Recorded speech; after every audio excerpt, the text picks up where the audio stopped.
प्रभु यीशु मसीह के सामर्थी और तेजस्वी नाम में आज फिर दिनांक 14 अक्टूबर दिन गुरुवार को हम आप सबका स्वागत करते हैं। और आज के दिन का विषय है विश्वास और बपतिस्मा। विश्वास और बपतिस्मा। मरकुस रचित सुसमाचार उसका 16 अध्याय और उसके 16वें पद में वचन इस प्रकार से कहता है, जो विश्वास करे और बपतिस्मा ले वह उद्धार पाएगा, परंतु जो विश्वास नहीं करेगा वह दोषी ठहराया जाएगा। मेरे प्रियो, बपतिस्मा हमारा विश्वास का एक रूपक है। कई बार लोग ये सवाल पूछते हैं कि हमें बपतिस्मा क्यों लेना चाहिए और इससे क्या होता है। लेकिन मैं आपको बताऊं, मसीही जीवन का रूपक है बपतिस्मा, क्योंकि यह एक विशेष महानता को दर्शाता है।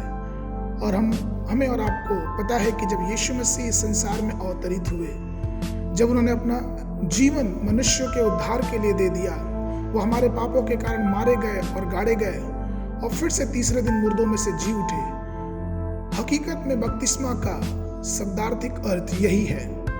जब हम पानी में ऊपर खड़े रहते हैं तो हम यीशु मसीह को अपना उद्धारकर्ता स्वीकार करके अपने मुंह से अंगीकार करते हैं कि यीशु मसीह मेरे लिए मरा।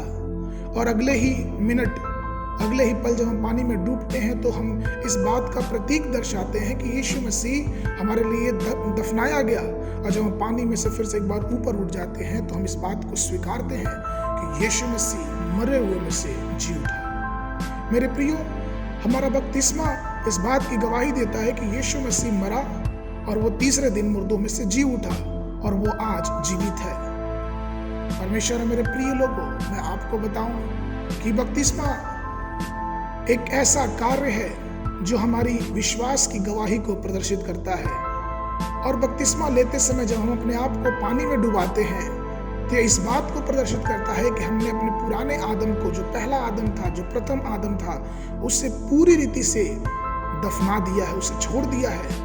हमारे अंदर जो पहले क्रोध था, जलन था, वासना की पुरानी रीति थी या फिर चरित्र था, उसे हमने उस पानी में दफना दिया है।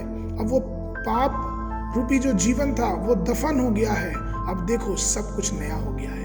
इसीलिए एक मसीही जब बपतिस्मा लेता है तो अपने पापी व्यक्तित्व को उस पानी में दफना देता है। जिस प्रकार से पौलुस रोमियो की पुस्तक उसका 6वां अध्याय उसके 4 और 5वें पद में कहता है, सो उस मृत्यु का बपतिस्मा पाने से हम उसके साथ गाड़े गए हैं, ताकि जैसा मसीह पिता की महिमा के द्वारा मरे हुए में से जिलाया गया, वैसे ही हम भी नए जीवन की सी चाल चले।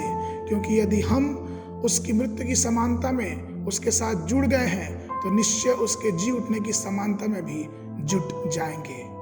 मेरे प्रियो, पवित्र शास्त्र का वचन इस प्रकार से कहता है कि हम हर एक विश्वास करने वाले को बपतिस्मा लेना चाहिए, क्योंकि वो बपतिस्मा इस बात का प्रतीक है कि जिस प्रकार से यीशु मसीह मरे हुए में से जी उठा, हमने भी अपने पुराने मनुष्यत्व को दफना दिया, छोड़ दिया। और इसलिए तो दूसरा कुरिन्थियों की पुस्तक में फिर पौलुस लिखता है उसका 5वां अध्याय उसके 17 पद में कि सो यदि कोई मसीह में है तो वह नई सृष्टि है, पुरानी बातें बीत गई, देखो वे सब की सब नई हो गई। परमेश्वर में प्रिय लोगों, हम और आप बपतिस्मा के द्वारा एक नई सृष्टि बन जाते हैं। आज के मनन के लिए गलतियों की पुस्तक उसका 3 अध्याय उसका 27 पद, और तुम में से जितनों ने मसीह में बपतिस्मा लिया उन्होंने मसीह को पहन लिया है। परमेश्वर आप सबको आशीष देवे।